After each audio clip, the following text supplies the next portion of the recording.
عمرك سمي. أشوف لي ثعابين تحت فراشي. نعم. 2 وبيدي عقرب.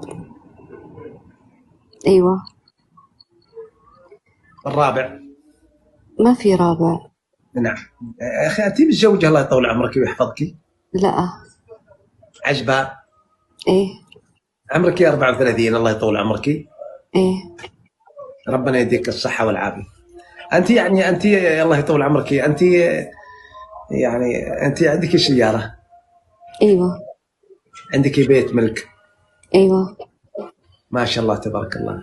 يعني قبل تفسير الرؤيا، يعني الرؤيا فيها بشارة عظيمة لك، لكن قبل تفسير الرؤيا يعني تسمحي لي أتقدم لخطبتك من على هذه المنصة الطيبة المباركة لنسعدك سعادة يعني ما تجدينها منذ ولدتك أمك، يعني حتجدين السعادة في كل مكان، في كل لحظة، في كل دقيقة.